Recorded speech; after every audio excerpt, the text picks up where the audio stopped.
Bonjour, bienvenue dans cet épisode informatique de Fait Maison, fait avec passion. Alors vous le savez peut-être, depuis peu j'ai récupéré la fibre chez moi. Yes! Donc du coup je peux me permettre de mettre en place des services que j'utilisais plus jusque-là. Et notamment je compte remettre en place un serveur TrueNAS avec différents services de partage de fichiers multimédia avec Plex par exemple, ou même de serveurs de messagerie. Je ne sais pas encore exactement tout ce que je vais lui faire faire, mais en tout cas je vais vous montrer comment je vais le mettre en place sur ce système qui était un ancien système TrueNAS. Donc on va voir l'installation directement. Alors d'abord, comment télécharger l'image, etc. Mais toujours est-il que dans cet épisode de Fait Maison, fait avec passion, vous aurez de l'informatique pour mettre en place un NAS maison. Allez, générique, et on commence sur l'ordinateur là-bas.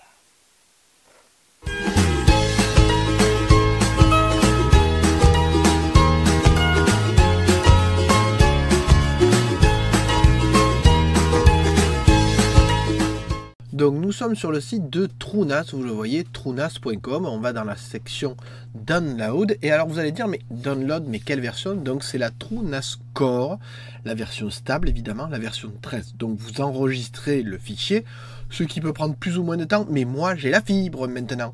Donc vous voyez que dans 4 minutes ça sera fait. Et une fois que ça sera fait, je pourrai utiliser le numéro qui est fourni là pour vérifier si le téléchargement était bon. Je compare les deux numéros, je me rends compte que c'est bon et je peux créer une clé USB bootable. Donc moi je vais utiliser Balana Etcher qui existe sous Linux et sous Windows, qui me permet de rendre une clé bootable à partir d'une image ISO que j'ai téléchargée. Donc vous le voyez, je vais chercher le fichier, je vais dire quelle est la clé USB, je mets mon code et c'est réglé. Donc ça demande quelques minutes. Une fois que c'est fait, il suffit que je sorte la clé de mon ordinateur et que j'aille sur celui que je veux utiliser. Je l'installe et je redémarre, mais je vous montre ça tout de suite.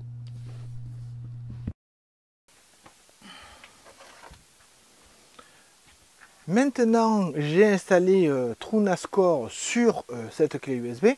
Je vais pouvoir l'installer sur ce PC. Alors, pour suivre l'installation, il faut un écran. Moi, je vais utiliser, c'est ce que vous avez ici et que je vais enregistrer avec ce téléphone-là. C'est un écran portable HDMI alimenté par USB. Vous voyez, on peut l'éteindre, l'allumer. Donc, ça me permet d'éviter, quand je fais des réparations, quand je fais des choses comme ça me permet d'éviter d'avoir un écran à me balader avec son alimentation, etc. Surtout que, alors il n'est pas Full HD, mais bon, c'est largement suffisant pour ce que je vais en faire, notamment pour l'installation d'un système d'exploitation. Donc, je vais mettre ça sur un port USB et je vais indiquer à l'ordinateur qu'il doit démarrer sur ce port USB. Ça sera le plus simple. Donc, pour ce faire, heureusement que j'ai mis un clavier et j'enregistre là. Parce qu'évidemment, comme il y a deux ports HDMI, c'est jamais le bon qui est alimenté. On va essayer l'autre, hein? Qu'est-ce que je te dis? Ou alors c'est que la résolution de l'écran n'est pas bonne. Et ben du coup c'est une résolution pas standard, du coup l'ordinateur il ne comprend pas, je vais essayer avec un autre écran mais plus petit cette fois. Tant pis. Donc note pour ceux qui veulent acheter des écrans alimentés en USB, faites attention à la résolution de cet écran. Ouais, on va le garder ça pour le bêtisier. Pour montrer que c'est pas parce que c'est moi que ça marche à tous les coups. Et que des fois l'informatique est taquin. Alors on se retrouve juste après pour la même séquence mais avec le bon écran. Alors j'ai changé d'écran, j'en ai pris un plus petit, dont j'espère que la résolution sera standard par rapport au démarrage de cette machine. On va voir ça tout de suite. Ah, voilà qui est mieux. Donc F2.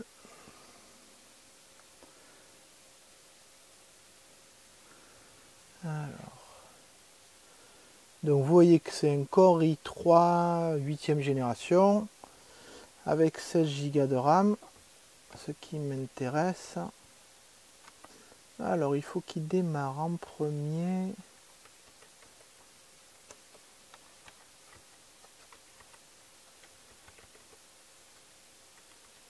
En USB. Il est où mon USB? Ah, j'ai pas l'USB. Ah, mauvaise prise USB. Bon, on va en essayer. Ah, peut-être que je l'ai mise à l'envers aussi, la clé USB. C'est ça, les clés USB sans détrompeur. Alors, le boot menu. F11. Le boot menu. Et je veux démarrer.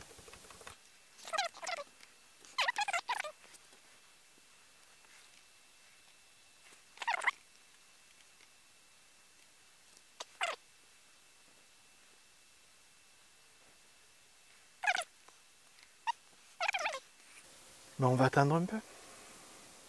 Voilà. Il demande si je veux faire un upgrade ou si je veux faire une fresh install. Ah! Sachant que j'avais une version de TrueNAS. Ah, je vais essayer de upgrader la version. Alors, présent maintenant ça fait le nouveau. Oui. Sachant que la version qu'il y avait dessus c'était une 12. Hein. Alors je sais pas ce qu'il va garder ou pas. Non, c'était pas une 12, c'était une 11. Et c'était même pas TrueNAS, c'était FreeNAS à l'époque. Bon, ben vous voyez, c'est pas très compliqué. Hein. Si j'avais fait une nouvelle installation, en fait, il suffisait de dire qu'ils prennent tout le disque dur, puis c'était réglé. L'avantage de ça, c'est qu'il va normalement récupérer les données que j'ai déjà installées. Par contre, il va récupérer le mot de passe aussi. Est-ce que je le connais celui-là? Bon, un problème à la fois. Oh, c'est déjà fait. Bon, ben... Ah oui, il n'a pas aimé que j'ai... Ah bah alors, faut savoir ce qu'ils disent. Hein. Oh non! Ah ben, comme ça, on verra ce que ça donne quand on a fait une erreur.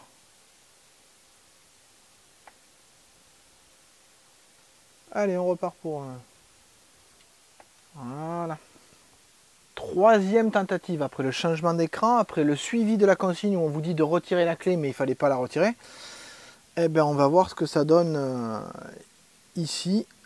Je redémarre. J'oublie pas le boot menu avec F11. On va voir s'il est si costaud que ça. Au moins, vous pourrez voir tout ce qu'il ne faut pas faire.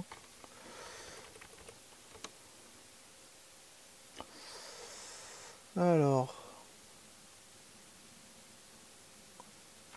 voilà, installe, croûte,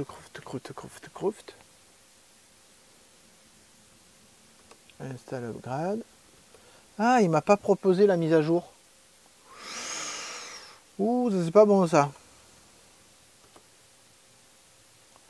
Ouh, ça pue. Ah si. Et c'est reparti pour la musique d'ascenseur.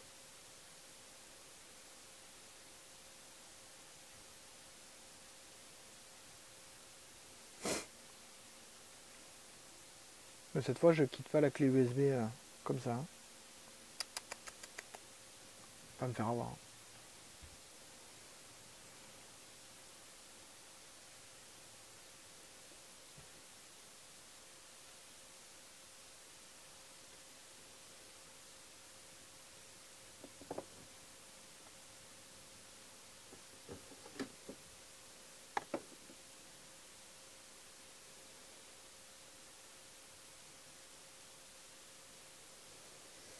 Voilà.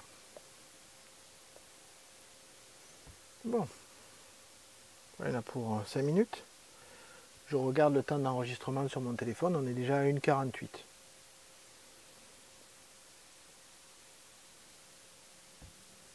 Je vous rassure, sur ce NAS, il n'y avait pas d'informations essentielles, ni d'informations qui n'étaient pas redondantes par rapport à un autre NAS que j'ai qui, lui, est sur un autre système.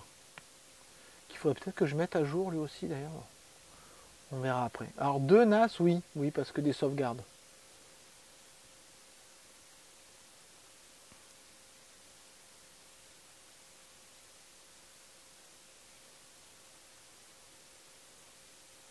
Vous voyez comme c'est pratique ces petits écrans là. Et celui-là, il a une résolution de 1064 par 600. Alors le temps qu'il fasse l'install, je vous montre celui-là. Je ne sais pas si on le voit bien. Voilà, il a une résolution, on le voit ici. On le voit ici, voilà, de 1024 par 600. Et en fait, ça, c'est pas une résolution standard. Donc quand vous prenez un écran portable, faites attention, ça c'est une résolution qui est supportée par un Raspberry, mais c'est pas une résolution qui est supportée par tous les ordinateurs. La preuve, lui, il n'a pas aimé. Donc faites attention de bien choisir un écran dont les résolutions son standard, c'est-à-dire le format 640 par 480, 800-600, 1920 par 1080, enfin voilà, des résolutions standards, parce que sinon il est possible que votre ordinateur ne reconnaisse pas l'écran et n'arrive pas à s'adapter. Alors évidemment, si vous mettez Windows, lui, il est capable d'adapter sa résolution, c'est-à-dire que si vous mettez un système d'exploitation, il va être capable de le faire, mais en native, sur du BIOS, sur des choses un peu bas niveau, si on peut dire ça comme ça, bien que les extrémistes de l'exactitude ne vont pas vouloir que je dise ça, mais donc dans l'idée, c'est si vous avez quelque chose qui démarre là-dessus, vous risquez d'avoir des soucis. La preuve.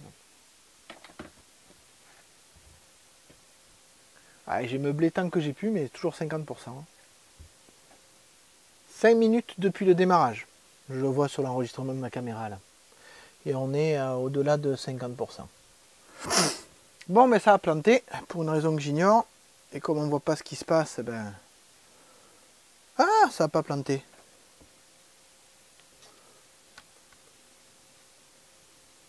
C'est bizarre. Et ben, juste au moment où j'allais dire ça avait planté, 11 minutes après le démarrage.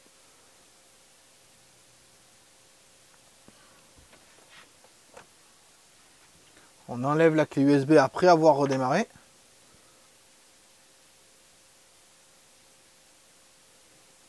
Voilà.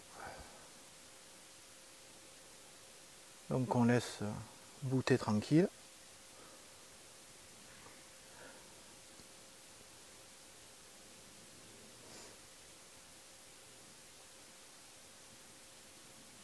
Vous voyez aussi l'intérêt de ces petits écrans, c'est qu'on peut suivre les choses sans avoir besoin de mettre un écran, etc. Pour faire du dépannage informatique, c'est quand même très pratique. Il modifie la database. Et oui, puisque c'est un upgrade et pas une fresh install.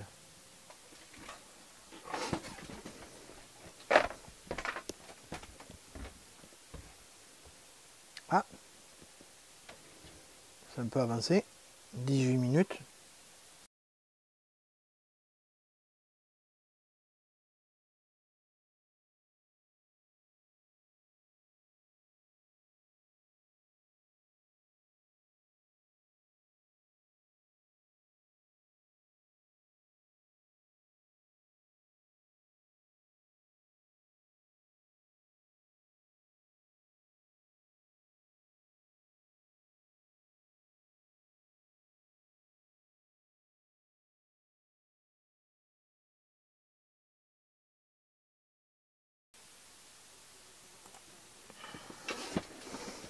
Alors, ça a démarré ou pas?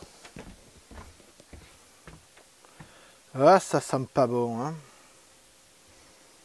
On sent qu'il y a des problèmes quand même. Hein. Sur des items. Fix Wizard Sif. The Sub-Project Dépréciation une valide séquence. Je pense que je vais être obligé de faire une fresh install. Parce que là, j'ai trop de messages d'erreur.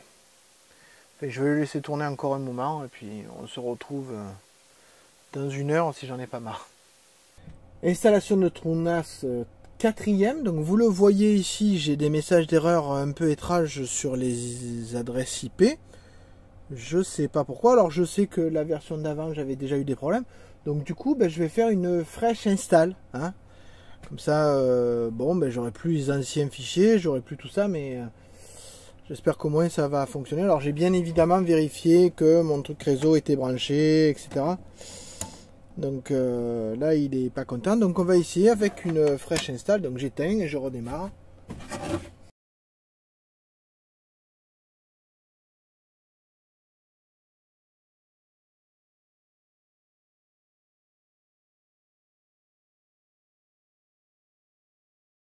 Bon, mais au moins comme ça, vous aurez vu une fresh install, même si au départ, c'était pas l'idée.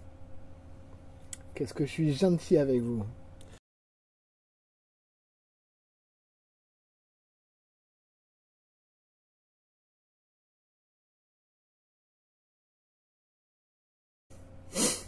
Et cette fois, avant d'enlever la clé, j'attends qu'il est rebooté. Hein. Je sais pas...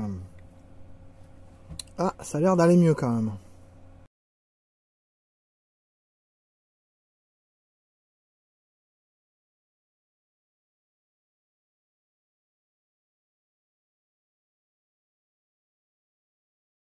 Alors très important, vous le voyez ici. Ici, là. On le voit là en bas. Alors est-ce que je peux zoomer pour le montrer? Oui. Vous avez l'adresse IP de votre FreeNAS. Et c'est là que vous allez pouvoir le configurer. Et évidemment, si vous avez un souci, vous pouvez revenir sur cet ordinateur pour pouvoir le configurer à la main si vous perdez un mot de passe ou des choses comme ça. Donc là, on passe sur l'ordinateur et on voit un peu ce que ça donne, notamment est-ce qu'il arrive à retrouver mes anciens disques durs et mes anciennes données. Donc une fois installé, je me rends sur l'adresse que j'ai déjà vue et vous voyez qu'il faut que je fasse attention d'avoir une adresse en HTTPS. Voilà l'interface. Première chose, je vais évidemment modifier quelque chose pour avoir du français, pour vérifier le système de dataset. Je ne rentre pas dans le détail, je vous montre quand même que très rapidement ce système FreeNAS a retrouvé les volumes qui existaient auparavant. Oui, j'ai pu passer de FreeNAS à TrueNAS et il a retrouvé les volumes ZFS que j'avais avec tous les partages qui existaient, etc. Petit détail, il a fallu que je retente de mettre en place les partages Samba. Oui, parce que dans mon réseau, il y a des ordinateurs Linux, mais il y a aussi des ordinateurs Windows. Donc j'avais besoin d'utiliser les partages Samba. Et c'est vrai que là, c'est plus exactement la même chose. Il faut être nettement plus pointu sur ces partages. Mais en tout cas, au bout de quelques minutes de réglage, notamment sur les droits d'accès pour les gens qui sont en anonyme, si vous regardez dans la documentation de Samba, vous allez voir qu'effectivement ces choses-là ont un peu changé. Donc rien de bien mortel, ça se trouve. Donc vous voyez qu'après je me retrouve avec mes anciens documents, des photos qui n'étaient pas là depuis, que j'avais pas vu depuis longtemps. Et vous voyez aussi que j'ai retrouvé mes disques durs. Il existe aussi dans les plugins de nombreuses choses à installer, notamment un plugin Plex.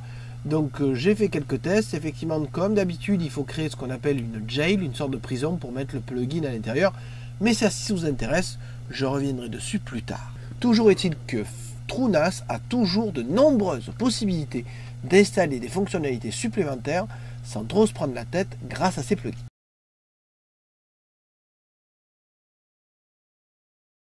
Voilà, vous avez donc cette vidéo qui vous montre. Vous avez donc cette vidéo qui vous a montré comment installer un serveur FreeNAS sur un PC. Vous voyez, il suffit d'un PC avec un disque dur. L'installation ne s'est pas passée exactement comme j'avais prévu, notamment au niveau de la mise à jour. Mais c'est pas grave, comme ça vous avez vu plusieurs choses en même temps dans cette vidéo.